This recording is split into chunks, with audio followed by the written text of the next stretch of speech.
Can you share just a little bit about your personal story as a worship leader? Yeah, absolutely. So I have been leading worship on stage or writing since around eighth grade. That classic old school church is what I grew up in. Just super Pentecostal, super spirit filled, spirit led. And then I got to really hone in on like how to steward that well come college.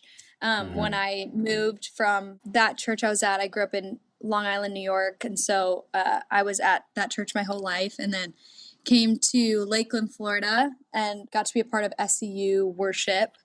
And that was 2017. I started taking that gifting and like stewarding of this passion that God had given me, this thing that He had entrusted me for whatever season that was. Seriously, when I got here, just in terms of even feeling a call to ministry, feeling a call to vocational ministry, feeling a call to songwriting and a passion for songs that the church was singing. And Did you go to school for worship? I actually didn't. I went to school for communications is the degree that I graduated with, and then came back for my master's degree in human services. So still definitely church centered in my mind of why I was doing those things and why I was getting those degrees. But for me, I was getting that worship experience, being a part of a team and growing in that capacity, and then just wanting to resource the church in any way that I could. So whether that was through media or anything communications teaches you, and kind of bridging communities to their churches, outreach is what I'm really passionate about with human services. But yeah, I wasn't a worship major necessarily. Yeah, that's so interesting. I've had a lot of conversations recently with parents of like a senior in high school, and they're trying to decide where to send their kid to school, and their student really wants to do music, be a worship leader, and they're like, what do we do? Like, do we let them go to a school and study worship, or should they go to school and study communications or marketing or business?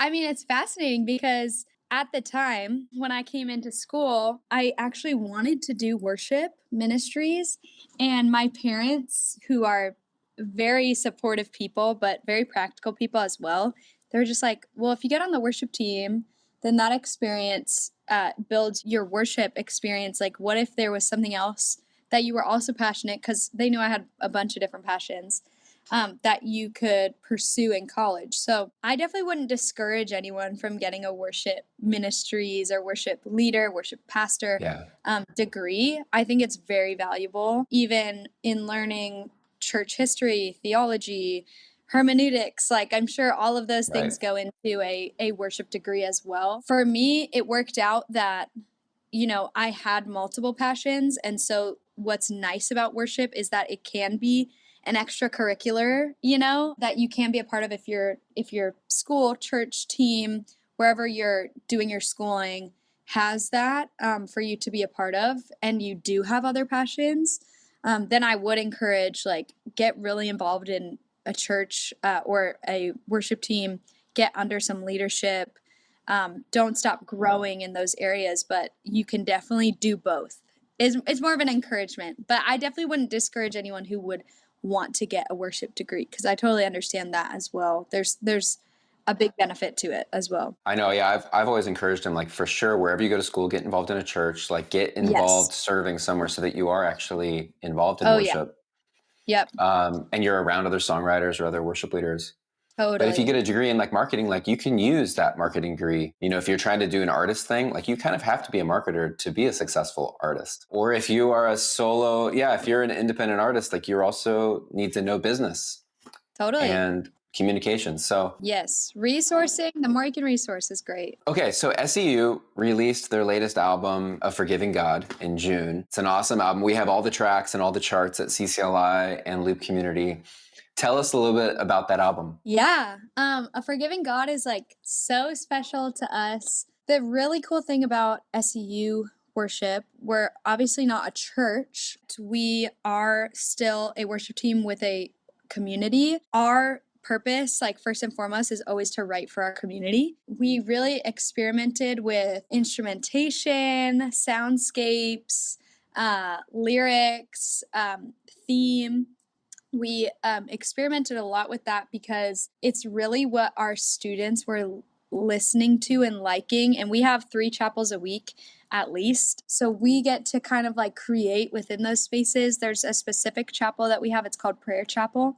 And it's a lot of reflecting, and it's a lot of instrumental worship. And so we just got really creative with sounds and even themes through sounds and all of these instrumentations. How can we get more people involved? How can we get more instruments in this? Acoustics, slides, all that kind of stuff. And so that really created the base and the format for what we were making, and what was working on our campus were things that weren't as typical, maybe. There's such a holy overflow of some worship moments we had that created some of those songs. And the first track, it's the intro track, but it just says over and over, "Lead me to the fount, my soul thirsts for you," talking about in the verse in Psalms. And we really feel like it just set up the whole album. It's like, God, just lead me to the fount. This is what we're hungry for, and you're going to do the rest of whatever that means and whatever that looks like. So The song "What a God" has like just blown up and has been on our top 10 tracks for weeks now. It's a great song, and then this new album is amazing. So there's a topic I want to dive in with you on, the topic of balancing performance, worship performance, and authenticity in worship, which is a challenge for a lot of worship leaders. And I'd be curious, like, what does authenticity in worship mean to you? sometimes we think the most authentic worship is the spontaneous, or like Mhm. only spontaneous, only something that Right. has never been heard before. And sometimes we glorify that and say it's authenticity.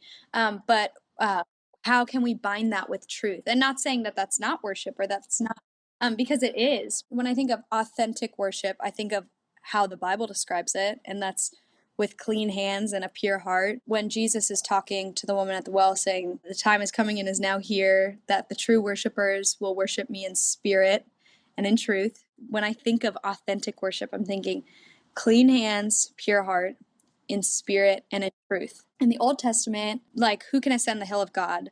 One with clean hands and a pure heart. He wasn't talking about us, he was talking about Jesus. And so to know even that authenticity doesn't come from me being the most well-meaning person. It doesn't come from me, just wanting it. It's like, who can ascend the hill of God? Christ alone, the one with clean hands and pure heart. So making sure I'm repentant, making sure that I am asking God to make me holy again each and every time, that I'm asking for a reliance upon Him, that I'm asking for a hunger for Him, that this wouldn't become something I get good at. I think that can really play into authenticity as well when we're talking about, okay, how do you get good at this thing? Or how do I know if I'm being authentic? Sometimes a tension point, but that's to me the clean hands, pure heart, and spirit and truth. I just think the Bible talks about it a lot in terms of worship. And when I think back to when I started leading worship at a small vineyard church, we didn't have, and I'm talking about when I was like 15, we didn't have any technology. We had hardly any lighting. We didn't have in-ear monitors. I mean, we had paper chord charts. Like, we weren't using iPads in front of us. There were no confidence monitors. Gosh, I mean, this is really dating me, but I think we had like overhead transparencies in the corner. Come So there on, weren't talk even about like it. slides, right? Yep. And there weren't distractions in that way. And I just remember, when I think back to those days leading worship, I remember it just felt very pure and simple, that like Yes. we really were just pouring our hearts out to God. Now I feel like it's just so difficult because, kind of like you said, we've gotten so good at it that there is Yeah. this like performance aspect to it. You've got a click track in your ear, you've got tracks you're following, you've got maybe an MD for like backstage talking to you, you've got the production team like talking to you, saying like, wrap it up or whatever. There's more time constraints, I feel like, in a lot of churches. There's tech issues, in-ear monitors not working, wireless mics not working. Yes. I'm just going through the list. There's slides that are wrong. I mean, there's just so many like distractions. And like, when I think about like authentic, I'm like, okay, what is the focus of our worship? Like, what are we focusing on right now? And when I'm standing up there leading worship with an acoustic guitar in my hand, like, what am I actually thinking about when I'm leading Totally. worship? Am I thinking about the tracks? Am I thinking about the performance of the song? Or am I really like worshiping the Lord? Like, is Jesus the focus of what's happening? or are we the focus? And for me, that's what authenticity means to me. Yeah. When I first came in to even, I had never even heard about people having in-ear track. You know, we just had the stage mons, you know, like where it's the speaker in front of me, and so I'm like, can you turn me up the speaker, you know? And I found it that God really had to honestly like shift my heart to learn to worship in those things, because to me I wanted to demonize it right away. I wanted to just Yeah. be like, this is not of God. And I wanted to be like those people in the 80s that were like not letting drums Yeah. in their churches because it was demonic, you know? God kind of worked in my heart of like, okay, well, this is where I have you. This is the kind of technology I have you based in. This is the age in which you're worshiping in. And it took me a really long time to not hate those things and learn that they don't have to be separated in order to work. All those things like tracks, like it's just a tool. That's just a tool to help you lead worship better, but it can't be the focus. It can't be the main thing. You know, all these technologies have made it just, it's actually been a blessing. Like it's actually enhanced and made the music sounds better. I feel like there can be fewer distractions if it's used right. So the question is like, where do you think we draw the line between like excellence in presentation, like, you know, putting a lot of effort and energy and focus into like, hey, we really want this to sound great and be a great experience for everybody, to slipping into just like, well, this is just like a set list we're performing. We're just going to go through these 4 songs. You've got 20 minutes. Acknowledging the tension we sometimes have in that is a good thing. Like, I think the tension sanctifies us. So I do think like to not just be like, well, I don't feel that and I'm never going to feel that and I'll just always be authentic and we'll never do this. It's like, no, it's good to feel tension because that means you're being sanctified through it. Something I tell our worship students, we always do a debrief after our sets and after a worship night or whatever it looks like at chapel. And we just talk about like, hey, what are some wins of the set? Like, where did God show up? And then just talk technically. We'll have like a few of our staff just speak technically, like, hey, here's what we're going to work on for next time. And it doesn't mean that we didn't do well. When we're talking about an offering brought to the Lord, there's always a preparation process. In the Old Testament, it was really important, that preparation process. Obviously, Jesus, very important as well. He had to be a sinless, spotless lamb. But there was so much preparation that went into that because we wanted to bring an offering that was costly to us. It talks about in the word, I won't bring him an offering that costs me nothing. I try and reframe our mindset for students to where it's less of, we want you to do better so that we can entertain better and so that people like the sound more and so people can be impressed. And I'm actively like being like, that is not the point, you know what I mean? But when it comes to an offering like worship, there's a preparation to that offering. There is a sacrifice that's made. There's an obedience. There's a really practical way to prepare that offering, you know? And then once you get to the time of offering, now I'm just going to let God do the work through this. Like I'm going to let God speak through this. I'm going to try and discern the Holy Spirit now. Okay, God, we did everything we can. We brought an offering that we feel is prepared, and we just want you to breathe upon, and we want it to be a holy and pleasing one to you.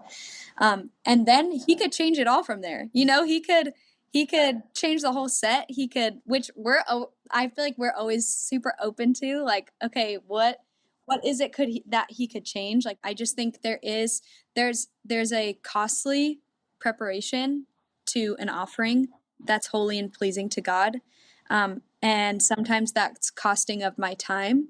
Sometimes that's costing of my affection, of my attention. So some people say that worship leaders should just disappear and not draw attention. You know, don't draw attention to yourself. Like, let people just worship. But then others say that vulnerability and expression are part of worship leadership. There is a performance aspect to it. If you are on stage leading in front of a bunch of people, there is a performance piece. I think more often than not, if I'm talking to our students, I'm going to say, hey, your private worship is different than when you're called to steward a group of people into worship and when you're called to kind of be the vessel for that, right? And so for me, that looks like eyes open. That looks like I'm engaging with people, and that doesn't have to be for the sake of performance or for the sake of like I just want as many people engaged as possible, but it is for the sake of letting people in. It's the joy of the Lord is my strength, so I'm going to be have a smile on my face even if I don't feel it. Saying like, "Come on, let's sing this chorus all together." That is not for the sake of you being able to talk and be the leader in that moment. That's for the sake of everyone coming in unity for one thing. And so for the sake of unification, I just think it helps a lot. And it's obviously different for different church contexts. It's different for different denominations. I don't think it's one way or the other. But could that mean, hey, like, I really think God is asking us to do this? Hey, guys, this is what we're going to do, and explaining it and allowing people that opportunity to join in what God is doing in a very clarifying way. I agree with you that I think it can be both, that people do want to be led by example, but they also want to be led.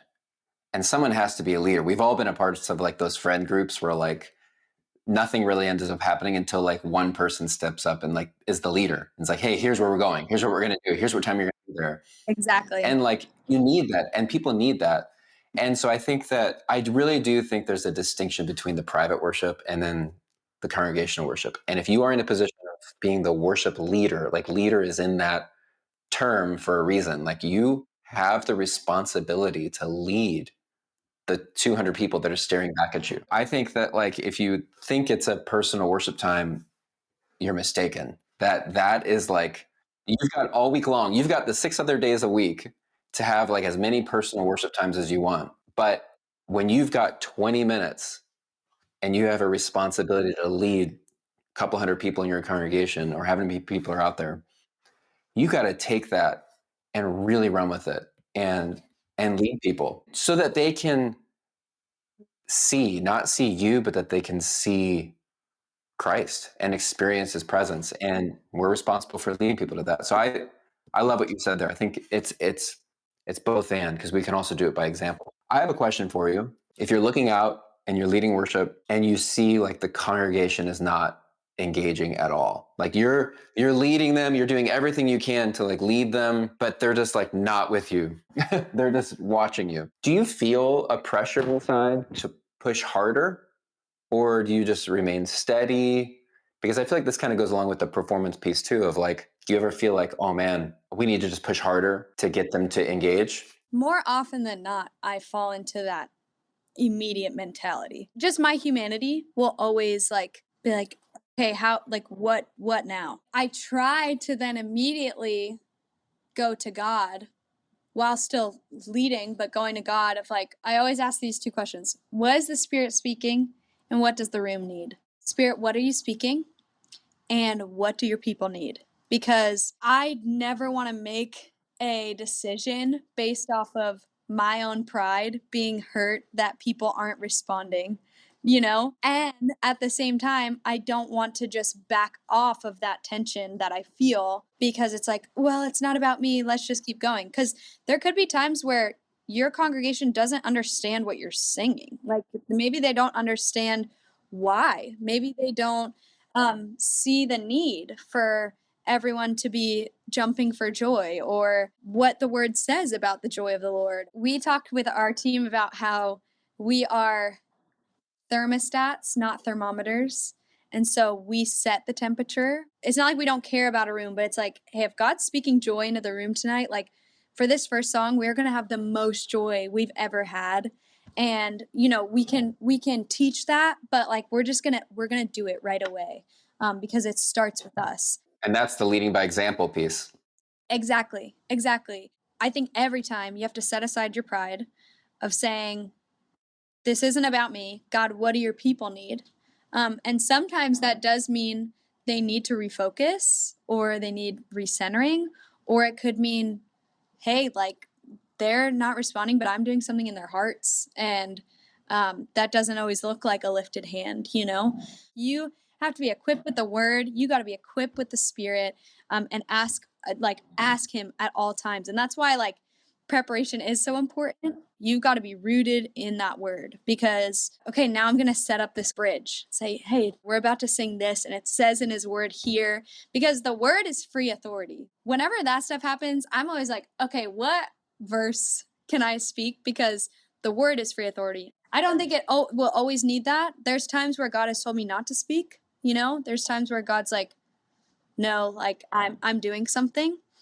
But if you do notice, you know, like, okay, I don't feel there's enough engagement for what I felt like God was speaking about this night or even about this song to me. And I just feel like we need to engage with this. Like, this needs to be more of an outward sign of what's happening inward in our hearts. Then feel free to lead your congregation in more setup for the song, more revelation through the word, or even if that's in between songs. Yeah, they need to go hand in hand. We have to be prepared, know your instrument, know the set, know the word, but then also be really in tune with what the Spirit is saying and leading. And because maybe what you had planned like does need to change, and you have to be able to like hold that loosely. So it is a challenge, but I think it is being aware of that tension and then knowing how to jump quickly. Chelsea, thanks so much for taking the time to have this conversation. Yeah, I know absolutely. we dove into kind of a tough one, but I think it's something that a lot of worship leaders face every single Sunday. Yeah. All right, guys, great conversation with Chelsea Plank from SEU Worship. Make sure you get the music Forgiving God on Loop Community on CCLI. Type down in the comments what you do to balance performance and authenticity in worship.